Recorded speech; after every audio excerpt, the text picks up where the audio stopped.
de la crisis que estamos viviendo: huracanes, terremotos, incendios, pandemia. Necesitamos un mensaje a nuestro corazón. Ministerio al pequeño rebaño. Reciban un saludo de parte de su amigo el pastor Miguel Tirado. Me acompaña Pastor Orlando González y les invito a orar. Eterno Padre, gracias por una nueva oportunidad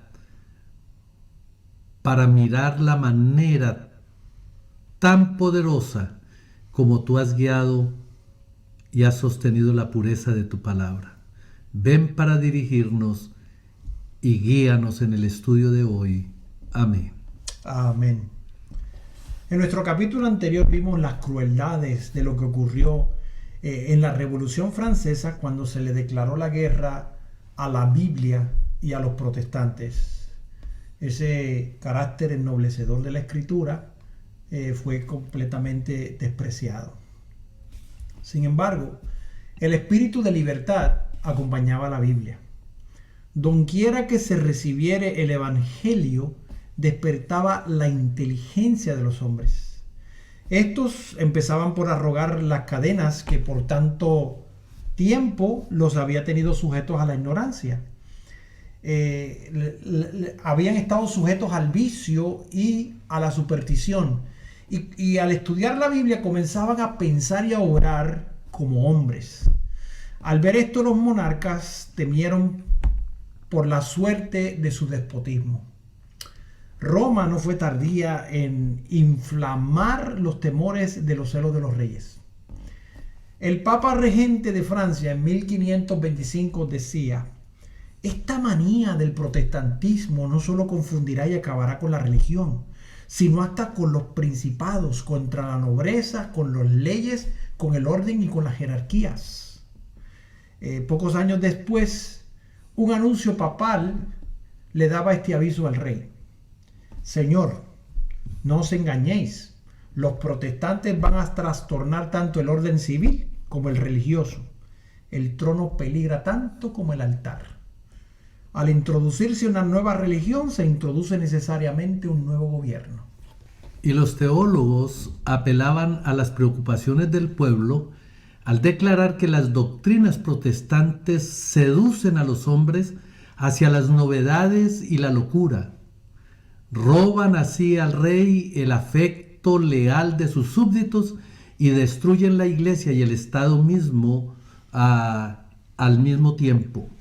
De ese modo, logró Roma predisponer a Francia contra la Reforma, y la espada de la persecución se desenvainó por primera vez en Francia para sostener el trono y resguardar a los nobles y conservar las leyes. Poco previeron los reyes cuán fatales iban a ser los resultados de tan odiosa política. Las enseñanzas de la Biblia eran las que hubieran podido implantar en las mentes y en los corazones de aquellos hombres y implantar en ellos los principios de justicia, de templanza, de verdad, de equidad y de benevolencia, que son la piedra angular del edificio de la prosperidad de un pueblo. La justicia engrandece una nación y con ella será afirmada su trono. De hecho, que el efecto de la justicia es la paz. Y la labor de la justicia es reposo y seguridad para siempre. Esto lo dice en Isaías capítulo 32, versículo 17. El que obedece las leyes divinas es el que mejor respetará y acatará las leyes de su país. Y el que teme a Dios honrará al rey en el ejercicio de su autoridad justa y legítima. Pero por desgracia, Francia prohibió la Biblia y desterró a sus discípulos.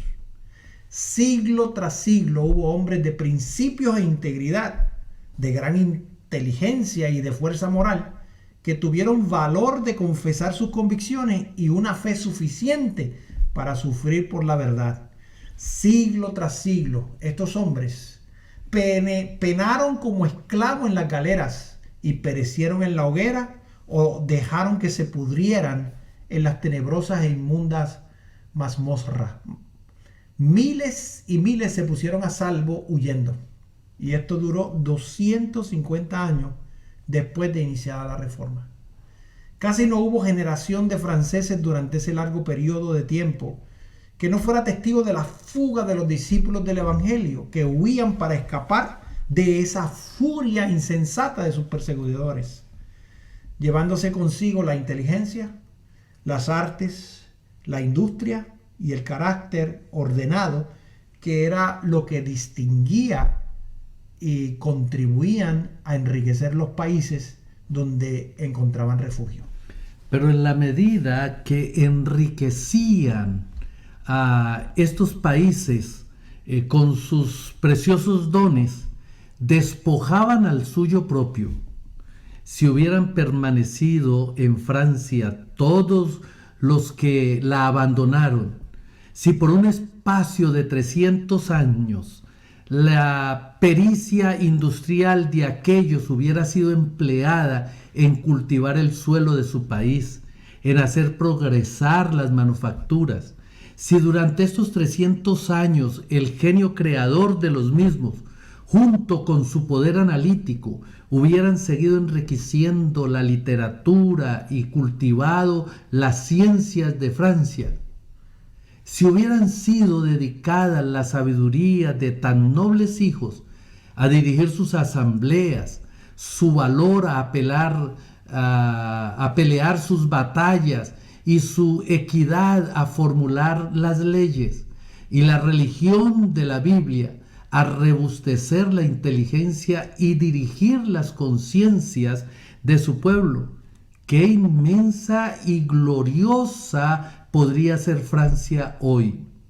Qué grande, qué próspera y qué dichoso país no sería.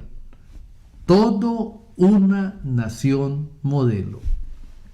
Pero un fanatismo ciego e inexorable echó de su suelo a todos los que enseñaban la virtud, a los campeones del orden y a los honrados defensores del trono. Dijo a los que hubieran podido dar a su país renombre y gloria. A ellos le dijeron escoger entre la hoguera o el destierro. Y al fin la ruina del Estado fue completa. Ya no quedaban en el país no quedaba conciencia que proscribir, no quedaba religión que arrastrar a la hoguera, ni patriotismo que desterrar. Todo lo cual dio por el resultado la revolución con todos sus horrores. Con la huida de los hugonotes quedó Francia sumida en una decadencia general. Florecientes ciudades manufactureras quedaron arruinadas. Los distritos más fértiles volvieron a quedar baldíos. El entorpecimiento intelectual y el decaimiento de la moral le sucedieron, y el notable progreso que antes imperara desapareció. Al fin, París quedó convertido en un vasto asilo. Se calcula que precisamente antes de estallar la revolución, 200.000 indigentes dependían de los socorros del rey. Únicamente los jesuitas prosperaban en la nación decaída y gobernaban con una tiranía infame sobre las iglesias, sobre las escuelas, sobre las cárceles y las galerías. El Evangelio hubiera dado a Francia la solución de estos problemas políticos y sociales que frustraron los propósitos de su clero, de su rey y de sus gobernantes, y arrastraron finalmente a la nación entera en la anarquía y en la ruina. Pero bajo el dominio de Roma, el pueblo había perdido las benditas lecciones de sacrificio y de amor que diera el Salvador. Todos se habían apartado de la práctica de la abnegación en beneficio de los demás. Los ricos no tenían quien los reprendiera por la opresión con que trataban a los pobres, y a estos nadie los aliviaba de su degradación y servidumbre. el egoísmo de los ricos y de los poderosos se hacía más y más manifiesto y avasallador. Por varios siglos, el libertinaje y la ambición de los nobles había impuesto a los campesinos extorsiones agotadoras. El rico perjudicaba al pobre y éste odiaba al rico.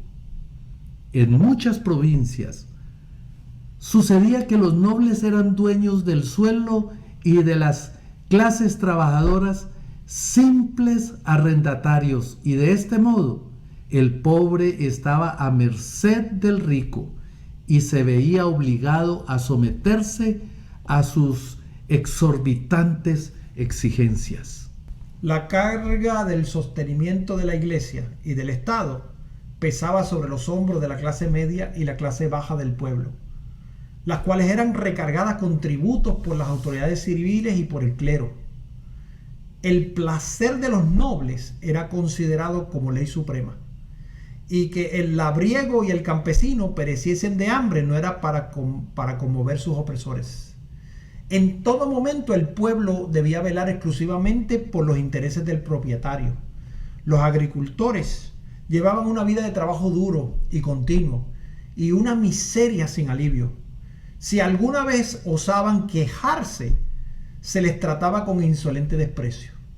En los tribunales siempre se fallaba en favor del noble y en contra del campesino. Los jueces aceptaban soborno. En virtud de este sistema de corrupción universal, cualquier capricho de la aristocracia tenía fuerza de ley.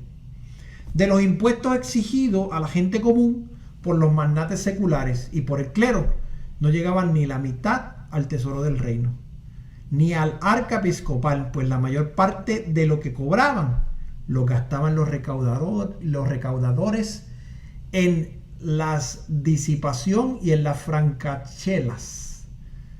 Lo que de esta manera despojaban a sus consúbditos estaban libres de impuestos y con derecho por ley o por costumbre ocupaban todos los puestos del gobierno.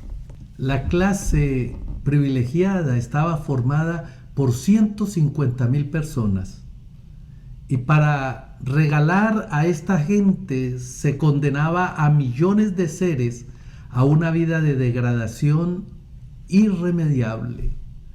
La corte estaba completamente entregada a la lujuria y al libertinaje. El pueblo y sus gobernantes se veían con desconfianza. Se sospechaba de todas las medidas que dictaba el gobierno, porque se le consideraba intrigante y egoísta.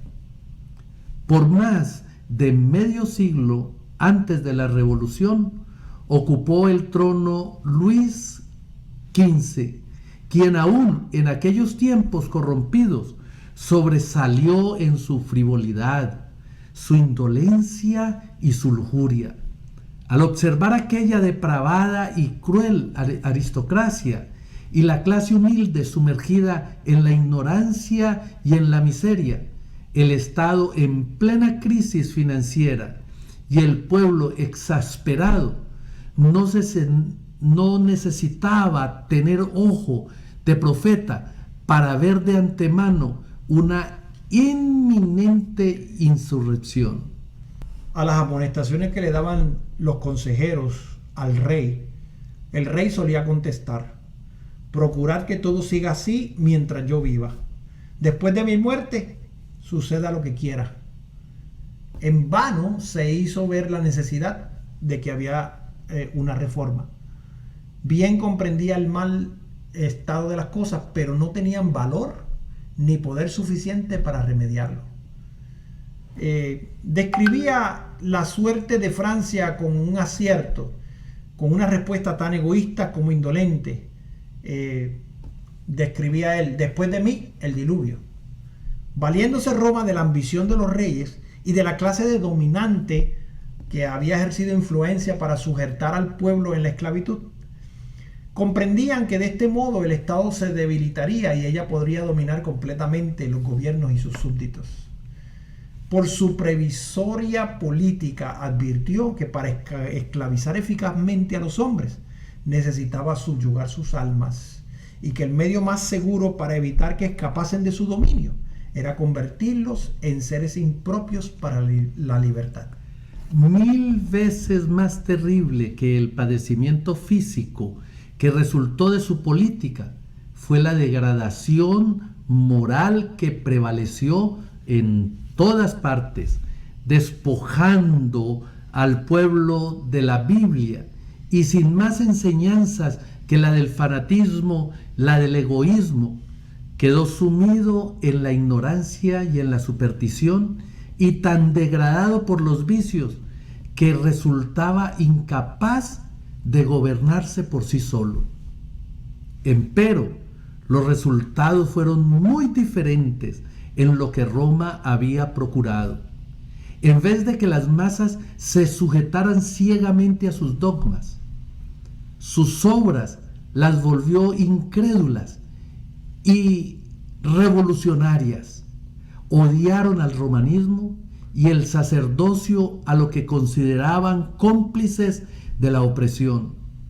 El único Dios que el pueblo conocía era el de Roma, y la enseñanza de esta, su única religión, considerando la crueldad y la iniquidad de Roma como fruto del legítimo de las enseñanzas de la Biblia, no querían saber nada de estas. Roma le había dado a los hombres una idea falsa del carácter de Dios y había permitido sus requerimientos, y en consecuencia, al fin, el pueblo rechazó la Biblia y a su autor. Roma había exigido que se le creyese ciegamente a sus dogmas y que declaraba sancionados por las Escrituras.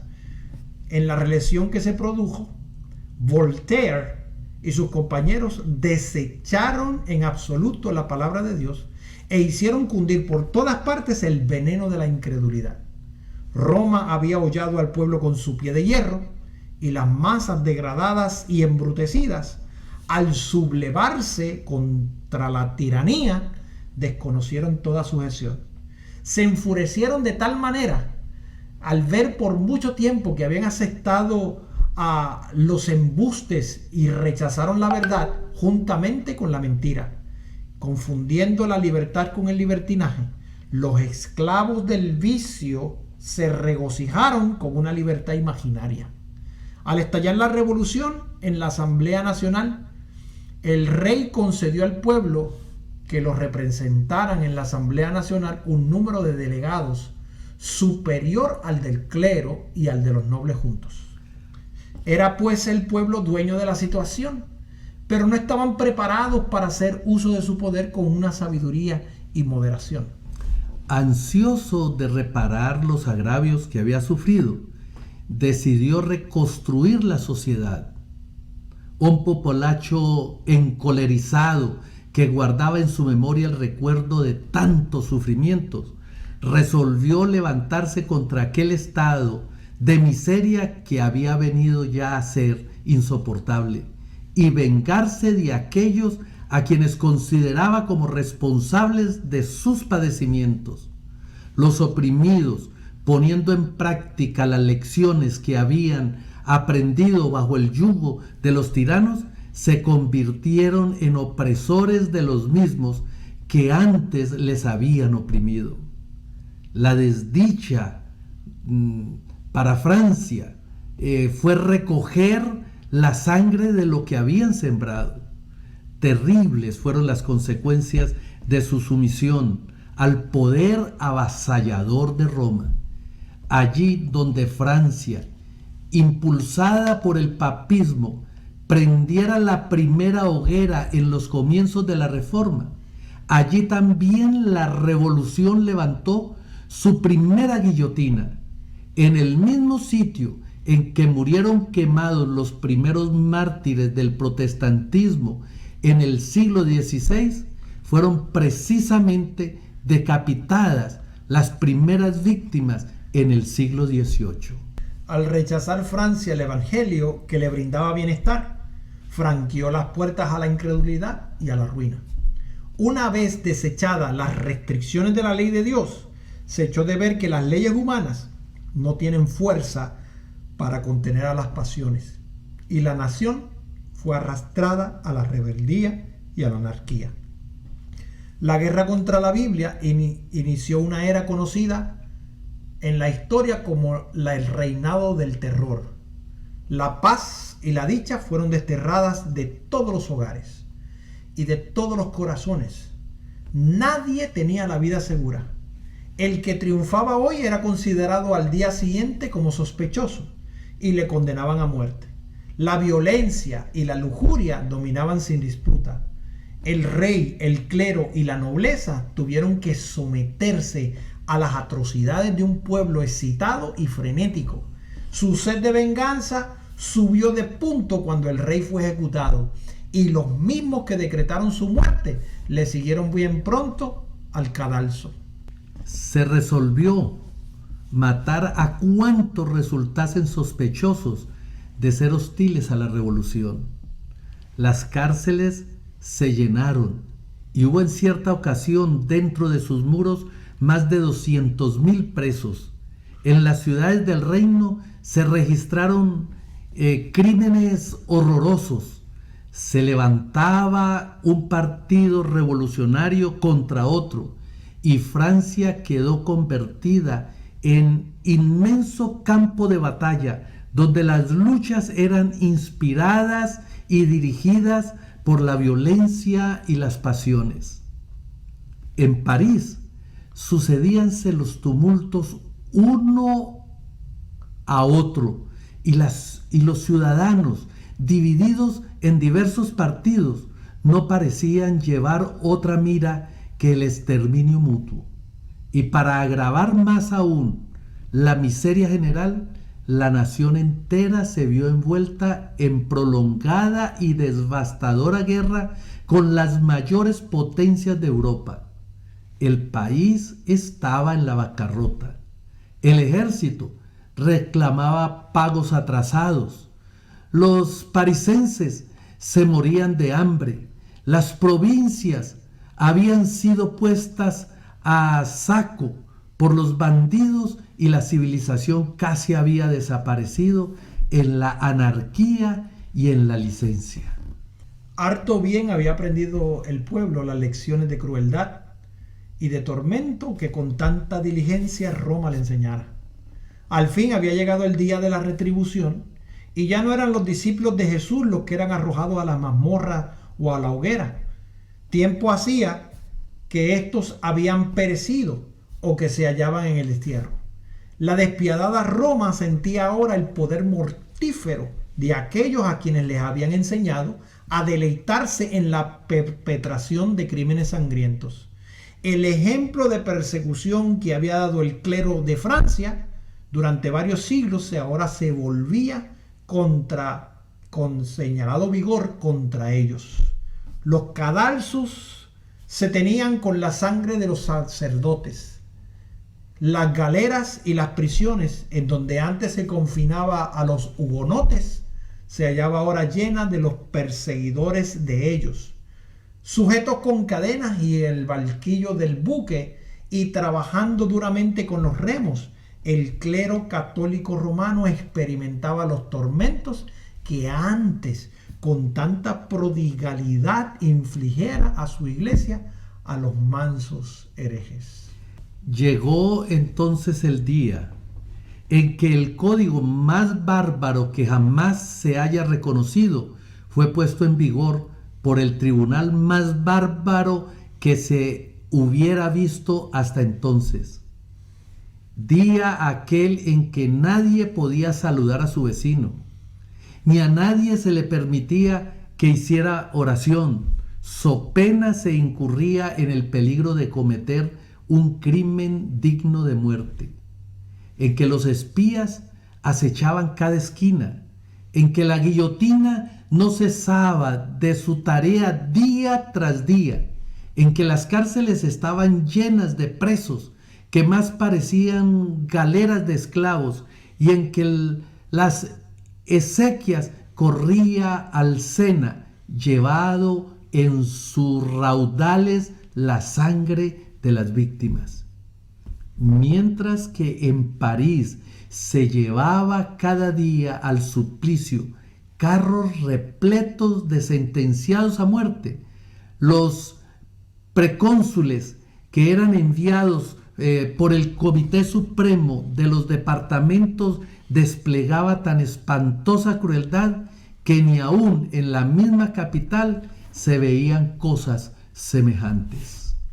La cuchilla de la máquina infernal no daba abasto a la tarea de matar a la gente. Largas filas de cautivos sucumbían bajo las descargas graneadas de la fusilería. Se abrían intencionalmente boquetes en las barcazas sobre las cargadas de cautivos. Lyon se había convertido en desierto. En Arras ni aún se concedía a los presos la cruel misericordia de una muerte rápida. Por toda la ribera de Loira, río abajo desde Saumur al mar, se veían grandes bandadas de cuervos y milanos que devoraban los cadáveres desnudos que yacían unidos en brazos, horrendos y repugnantes. No se hacía cuartel ni a sexo ni a edad. El número de muchachos y doncellas menores de 17 años que fueron asesinados por orden de aquel execrable gobierno se cuenta por centenares. Pequeñuelos arrebatados del regazo de sus madres eran ensaltados con pica en pica entre las filosas jabalinas. En apenas 10 años perecieron multitudes de seres humanos. Todo era del agrado de Satanás, no hay duda. Con este fin había estado trabajando desde hacía muchos siglos. Su política es el engaño desde el principio hasta el fin, y su firme intento es acarrear a los hombres dolor y miseria y desfigurar y corromper la obra de Dios, estorbar los planes divinos de su benevolencia y amor, y de esta manera contristar al cielo.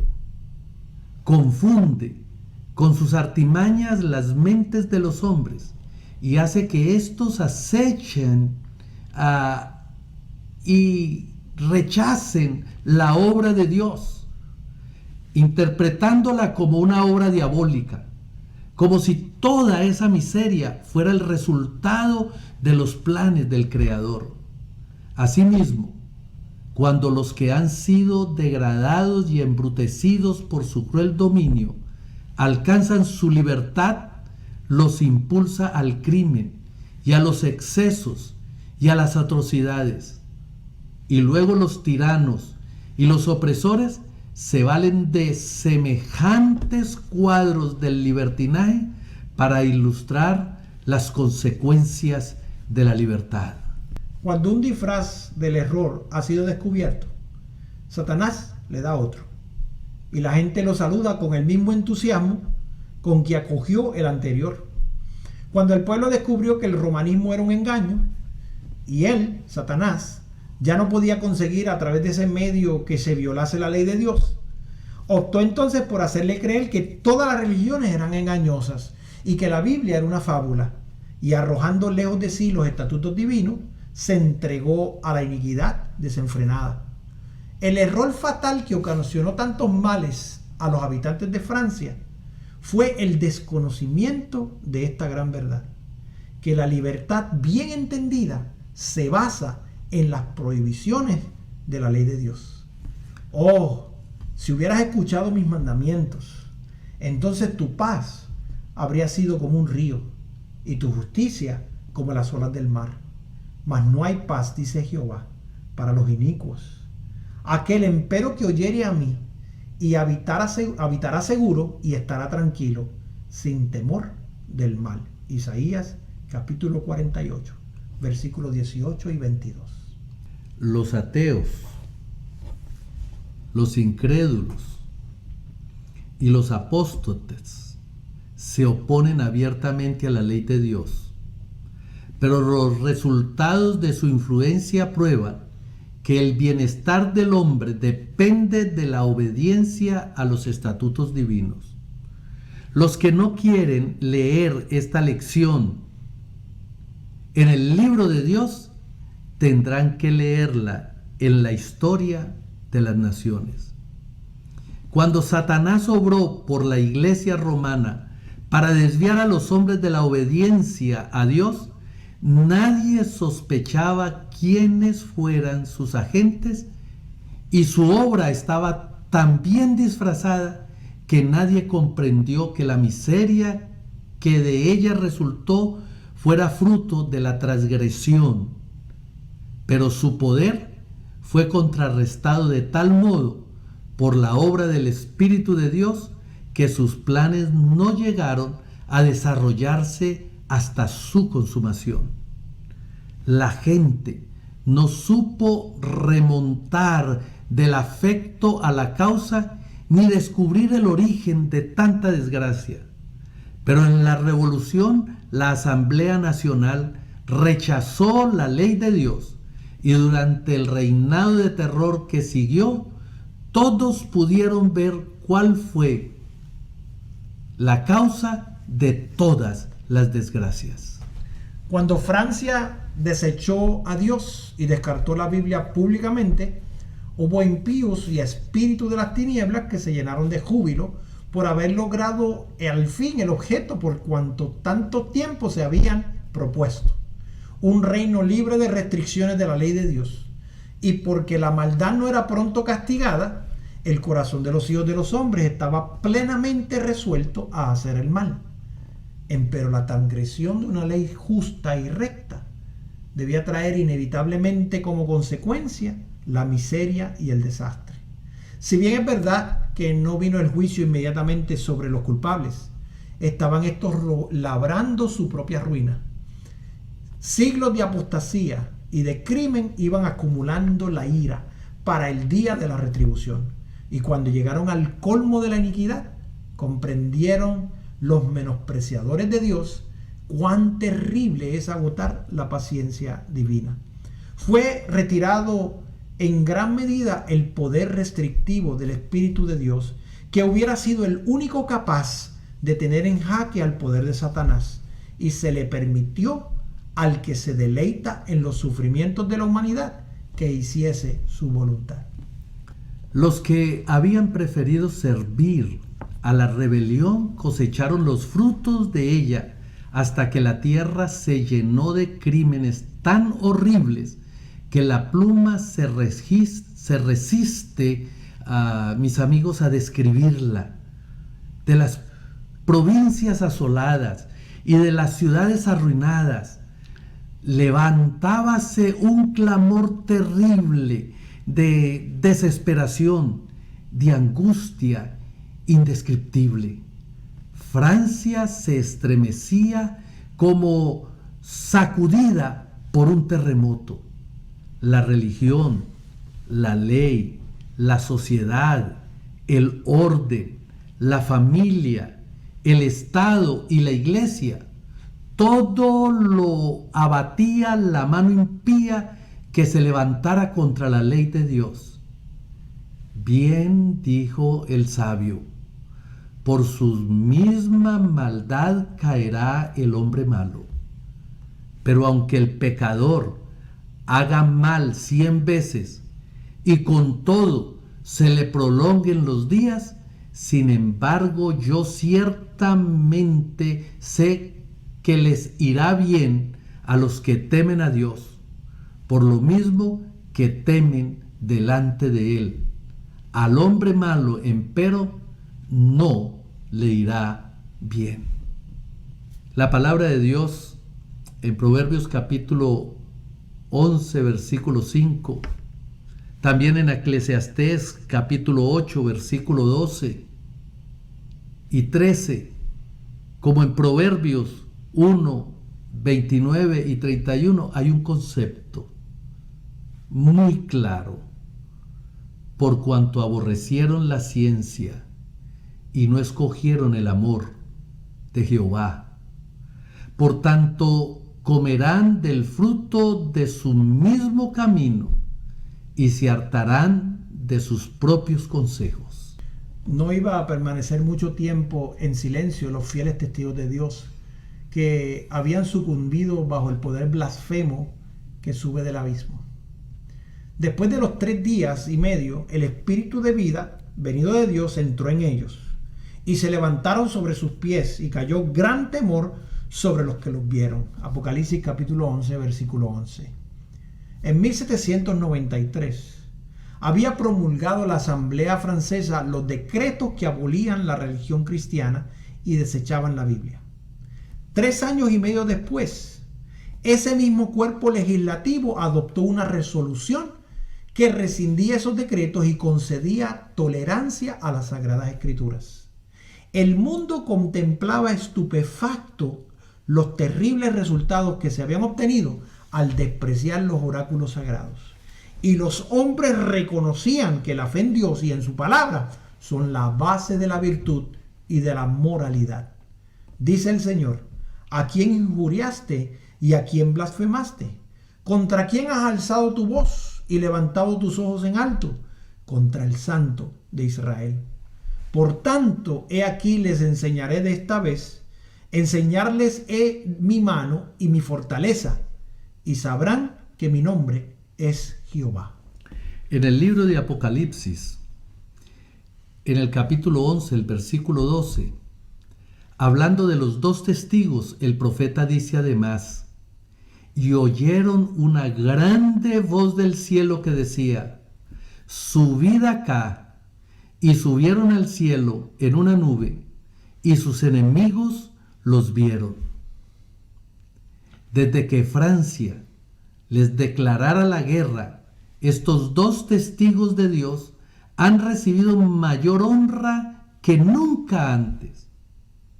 En el año de 1804 se organizó la Sociedad Bíblica Británica y Extranjera. Este hecho fue seguido de otros semejantes en otras partes de Europa, donde se organizaron sociedades similares con numerosas ramas esparcidas por muchas partes del continente. En 1816 se fundó la Sociedad Bíblica Americana. Cuando se creó la Sociedad Británica, la Biblia circulaba en 50 idiomas.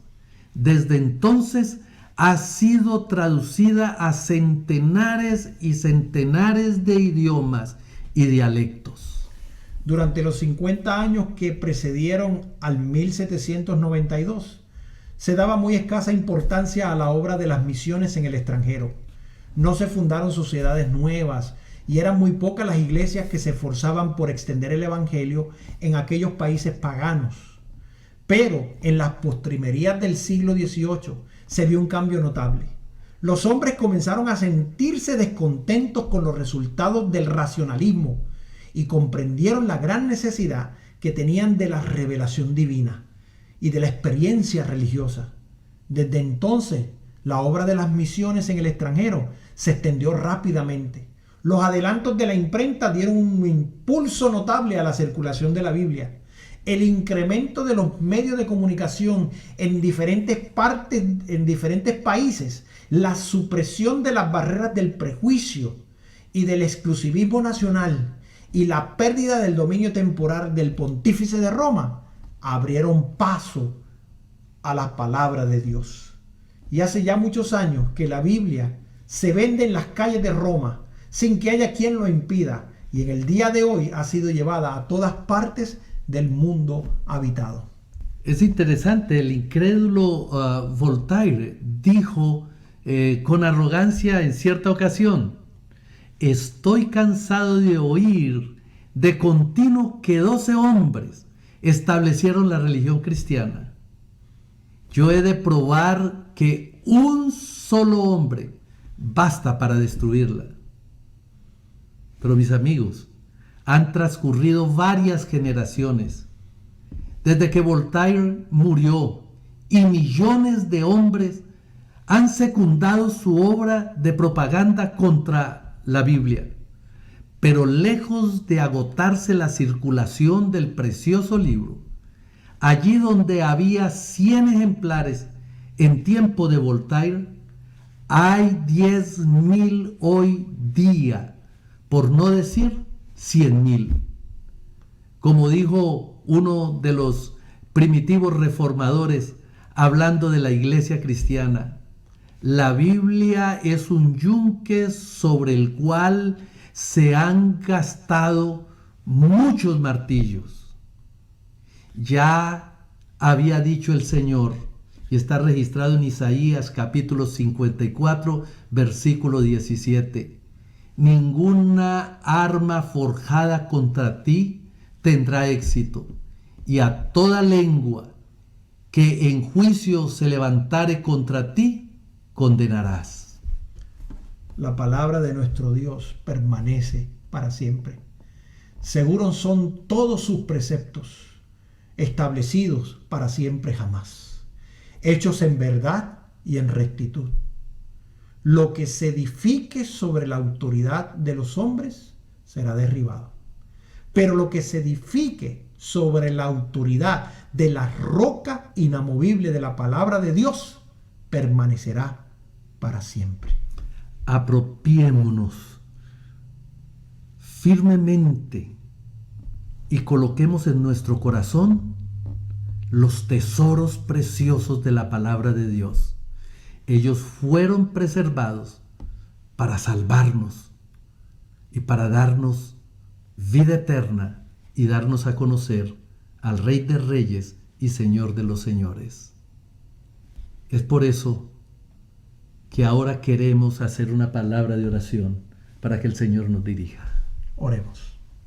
Amoroso Padre, gracias por tu palabra. Gracias porque a través de ella podemos conocerte. Gracias porque a través de ella podemos tener sabiduría, tener libertad, libertad genuina.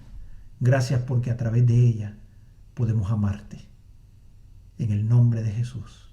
Amén. Esto ha sido un mensaje al pequeño rebaño. Bendiciones. Dios te bendiga.